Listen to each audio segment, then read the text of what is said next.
My name is Elizabeth Thompson, and I'm 27 years old. I've been married to James for 5 years, and together we have a 4-year-old son named Jack. Initially, I worked full-time after our marriage, but now I transitioned to a part-time role at the same workplace where James is employed. James and I began dating due to his persistent pursuit, which eventually led to our marriage. However, things changed after we tied the knot. James, once kind, became domineering, adopting a mentality of complacency once he had caught me. His younger sister, Jennifer, who is about to turn 20, became a frequent presence in our lives. Despite our age difference, James indulged her every whim, making me feel like a mere housemate catering to her demands. Jennifer's visits were often untimely and unannounced, and she never brought anything with her. Upon arrival, she would ignore me, as if it were a normal occurrence. James, on the other hand, welcomed her warmly, offering her our meals, even if they were meant for just the three of us. Whenever I raised concerns about the limited food, James would insist that I share my portion with Jennifer, blaming me for not anticipating her arrival. Although Jennifer would offer insincere apologies when prompted by James, it was evident that she enjoyed his unwavering support and care more than any genuine remorse. I found myself constantly sidelined, even during meals, as Jennifer would exclude both Jack and me from the table, insisting on private conversations with James. This exclusion extended to everyday tasks, as James and Jennifer seemed content to let me handle everything alone. I'd often felt like an invisible presence in my own home, relegated to the role of a housemaid while they enjoyed each other's company. One evening, as I was preparing to bathe Jack, James demanded that I fetch a specific dessert from a downtown bakery, despite the late hour. When I hesitated, citing Jack's bedtime routine, Jennifer joined in, pressuring me to comply with James's wishes. Fearing further confrontation, I reluctantly agreed, leaving Jack behind as I rushed to fulfill their request. As I stepped out of the house, I overheard James threatening me with divorce if I dared to defy him again, loud enough for Jack to hear. Despite his tender age, Jack's concerned expression mirrored my own fears and frustrations. I fought back tears as I turned to Jack, asking him, "What kind of cake do you want, Jack?" His eyes, cloudy with disappointment, lit up as he replied, "Mommy, I want a cake with lots of apples." We chatted animatedly about cake flavors on our way to the bakery, momentarily distracting me from the hurtful words. Arriving just before closing time, we found the selection limited. Nonetheless, I purchased 2 slices of strawberry sponge cake and 1 slice of the fruit-covered cake Jack desired. Eager to fulfill his wish, back home, I set the cakes on plates and served James and Jennifer before attending to Jack. To my dismay, Jennifer commented, "That cake looks more delicious," eyeing Jack's choice. James, without hesitation, swapped Jack's cake for Jennifer's, dismissing Jack's protest. When Jack cried out, James callously stated, "I bought that cake with my own money, so you don't have the right to choose." Enraged by his cruelty, I confronted them, only to be met with James' threat of divorce once again. Jack, his tears subsiding, looked at me with concern. After a moment's hesitation, he bravely began to eat the cake Jennifer was supposed to have. "Mummy, this cake is delicious. I'm glad I got this one," Jack forced a smile, masking his true feelings. Seeing 3 adults imposing such hardship on a child stirred something within me. In response to Jack's feigned enjoyment, I suggested we eat in another room, away from the toxic atmosphere. Despite James's protests, I took Jack to the other room, allowing him to savor his cake in peace. Ignoring my husband and Jennifer, we enjoyed our time together, finding solace in each other's company. That night, we slept in Jack's bed, finding comfort in our bond. The next morning, as I awoke to start the day, Jennifer had already departed. While tending to James and Jack, I heard Jack crying. Rushing to him, I discovered his porcelain piggy bank, a gift from my father, shattered, its contents missing. Every night, Jack would bid goodnight to that piggy bank, a cherished routine now shattered. I had watched Jack bid goodnight to his piggy bank the previous evening, a small ritual he cherished. With a sinking feeling, I suspected James, who was in the living room, might know something about its sudden demise. So without delay, I questioned him. His response was callous, lacking any hint of remorse. She just needed a bit of money, so she broke the piggy bank, he stated indifferently, as if it were inconsequential. As Jack cried, I tried to console him, but soon found myself overcome with tears, unable to hold back the flood of emotion. I could endure the mistreatment from James and Jennifer, but seeing Jack left unprotected and wondering what he meant to James filled me with a sadness and anger I had never known. A mix of emotions surged within me, overwhelming my composure. As Jack and I wept, James chided, "Don't make me feel gloomy first thing in the morning," his words laced with irritation. Losing my patience, I confronted him openly, condemning his actions.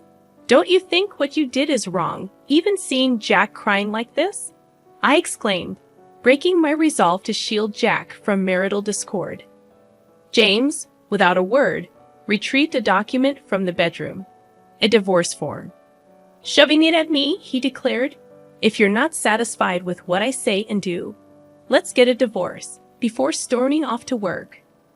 Jack, who had never before cried over matters involving James and Jennifer, had been inconsolable since last night. I, too, had surpassed the limits of my patience. "Jack, let's take a break from daycare today, okay?" I suggested, hoping to provide him some comfort. With a resounding yay, Jack eagerly agreed, thrilled at the prospect of spending the date with me. As he nestled on my knee, his innocent gaze filled me with a sense of serenity, reminding me of the boundless patience harbored within a child's heart. Together, we decided to indulge in a day of play to release the pent-up frustrations that weighed heavily upon us. Though I knew it would inconvenience my work, I felt it was the best course of action for Jack. After explaining the situation to my employer, we spent the day at the park, exhausting ourselves with laughter and games. By lunchtime, we returned home, where Jack, unusually clingy, nestled in my lap like a baby, finding solace in our shared embrace. I had originally planned to tackle some household chores while Jack napped. However, sensing the significance of the day, I decided to seek solace in watching Jack's peaceful slumber instead. Suddenly, the sound of the front door unlocking startled me. It was too early for James to be home. Hastily grabbing a nearby bag, I retreated to the bedroom closet, cradling Jack in my arms. Straining my ears, I discerned a familiar voice, Jennifer. She seemed to be searching for something, her rummaging filling the air with tension. Peeking through the slightly opened closet door, I observed Jennifer's actions and listened to her muttered frustrations. After a flurry of noisy activity, she made a phone call, expressing her inability to find what she was looking for. With a resigned sigh, she mentioned bro, before finally leaving and locking the door behind her. Emerging from the closet, I gently laid Jack on the bed, pondering the intrusion. What could James and Jennifer be searching for? And why did Jennifer have a key? I felt a wave of unease, as if James had become a stranger. In a rush, I packed Jack's essentials into the bag I had grabbed. Just as I finished, Jack stirred awake. "Jack, let's go to Grandpa's house," I said, taking his hand and hastily making our way to the station. Within moments, we were on a train headed to my parents' home, just 2 stops away. Arriving unannounced, my parents were surprised to see us. Jack wasted no time in playing with the family dog, his laughter easing my tension. As I explained the unsettling events to my parents, I couldn't shake the feeling of fear that lingered. I wondered if Jennifer's search was for something personal, perhaps my banking card from my single days. I became increasingly convinced that the missing item Jennifer and possibly James were searching for was indeed my banking card from my single days. This suspicion stemmed from the fact that I had once run a successful online shop for handmade goods, which had flourished with the help of friends I'd invited into the business. As my shop gained popularity and recognition, I had made plans for my trusted friends to manage it while I focused on motherhood. Balancing part-time office work with my responsibilities at home, I had kept my role as the company's president hidden from James. Despite his knowledge of my entrepreneurial past, I hadn't disclosed my continued involvement in the business. This secrecy stemmed from issues that arose after our marriage. James, who had a habit of spending his entire salary with no savings, had pressured me to become a full-time homemaker. Unwilling to accept his terms, we had settled on my working part-time. However, he had insisted I sign a contract limiting my claims to marital property, leaving me financially vulnerable. Throughout our marriage, I had received only a meager allowance for household expenses, covering the child's needs from my own earnings. James' presumption that I still had savings from my single days likely fueled his and Jennifer's search for my banking card. Nevertheless, I had taken precautions to safeguard my assets. I had a separate savings account for our child, to which I regularly contributed. The banking card they sought would yield nothing, as I had stored it in the family safe at my parents' home, following my father's advice. However, another concern arose when Jack tearfully confessed to breaking a piggy bank gifted by my father, failing to save money as promised. This infuriated my father, who was on the verge of confronting James when my mother intervened, urging caution. With no concrete evidence, acting rashly could worsen the situation, especially given James's casual mentions of divorce. This insight prompted me to reassess the situation, considering the implications of my husband's actions and Jennifer's unexpected intrusion. Fearing that James might exploit any perceived wrongdoing on our part to his advantage in the divorce, I made the decision to record their conversation, hoping to uncover their true intentions. In the meantime, my parents sought advice from a trusted family lawyer, a longtime friend of my father. Upon our return home, I began preparing dinner as usual, with my phone discreetly recording the unfolding events.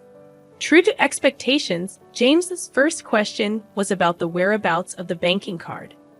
When I pressed for an explanation, the conversation quickly escalated. He grew visibly agitated, demanding all my part-time earnings, citing my sister's supposed troubles as justification.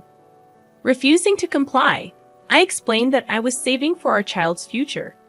In response, James thrust divorce papers at me, accusing me of arrogance and implying his sister's importance over Jack's well-being. Silently, I halted my dinner preparations, stashing the divorce papers in the bag I had packed earlier. Taking Jack's hand, I headed for the door, ignoring James' ultimatum. He warned me not to return, emphasizing his seriousness about the divorce, citing his discomfort with Jennifer's unrestricted access to our home. Leaving behind the familiarity of our home, I was bombarded with calls and emails from James, all of which I ignored as we made our way to my parents' house. There, I shared the recording with them and presented the divorce papers James had given me. Discussing our options, my parents acknowledged the potential harm a divorce could inflict on Jack's tender heart. Lost in contemplation, Jack's innocent request for food broke through the tension. My mother swiftly prepared his favorite dish, hamburgers, tears welling in my eyes as I realized the depth of my emotions. The floodgates of my emotions burst open, and I found myself unable to stem the tears. Jack's enjoyment of the hamburger was palpable, his grin stretching from ear to ear as he expressed his wish to have Grandma's hamburgers every day. "It's because Grandma fills them with so much love," he proclaimed, offering me a bite-sized piece with an earnest smile. As I tasted the familiar flavors, Jack's tender words melted my heart even further. "This hamburger is filled with love. Isn't it tasty, Mommy? Please don't cry," he pleaded, his concern touching me deeply. But his compassion only brought forth more tears from me. Sensing my distress, my father intervened, explaining to Jack that my tears were tears of joy, moved by his thoughtful gesture. He reassured Jack that family moments like these were precious and brought immense happiness. In a poignant moment, Jack expressed his understanding, feeling more love from our family than from his father. Embracing the concept of divorce with a maturity beyond his years, he found solace in the warmth of our family. Even back at my parents' house, Jack found comfort in our aging dog Max, declaring him as his little brother. With a sense of resolution, I made the decision to proceed with the divorce, knowing it was the best path for our family's well-being. The following day, as Jack slept soundly beside my father and Max, I shared a bed with my mother, finding solace in the familiar comfort of her presence. We reminisced about cherished childhood memories until sleep claimed us. Upon waking, I braced myself for the flurry of messages from James. Over 200 missed calls and emails awaited me, ranging from harsh criticisms to desperate pleas for reconciliation. Despite the uncertainty, I remained steadfast in my decision to prioritize the happiness and stability of our family. Feeling the weight of the situation, I switched off my phone once again, temporarily shutting out the chaos of messages and calls. Later that afternoon, my lawyer arrived, and we delved into the intricacies of my predicament, solidifying my resolve to proceed with the divorce. With solemnity, we signed the necessary documents, setting the wheels of legal separation in motion. The following day, my lawyer met with James to discuss the terms of our divorce. 2 days later, he returned to my parents' house with updates. The outcome was revealing and disheartening. Jennifer's troubles ran deep, stemming from a shopping addiction and involvement with questionable establishments. James, acting as her guarantor, had been entangled in her financial mess. Their plan to utilize my savings to alleviate their debts was laid bare. Despite his earlier resistance to the divorce, James appeared to have a change of heart, expressing regret and sorrow. He agreed to a fair child support arrangement for Jack, acknowledging his responsibility. In a brief but emotional conversation, James confessed his misguided priorities and misplaced loyalty to Jennifer. He lamented the strained relationship with Jack and expressed a desire for reconciliation. However, I remained resolute in my decision to move forward with the divorce, firmly closing the door on any chance of reconciliation. After our conversation, I embraced a fresh start, leaning on the support of my parents as I navigated the transition. Jack's well-being remained my priority, and I ensured his smooth transition to a new daycare. Meanwhile, I revitalized my career as a businesswoman, seizing the opportunity for personal growth and empowerment. As for James and Jennifer, I could no longer remain silent about their actions. I informed my in-laws, who, in a justified fury, decided to sever ties with them. Now living in modest circumstances, James and Jennifer faced the consequences of their choices, their once strong bond now fractured by blame and resentment. Their downfall served as my own form of retribution, a reminder of the consequences of betrayal and greed.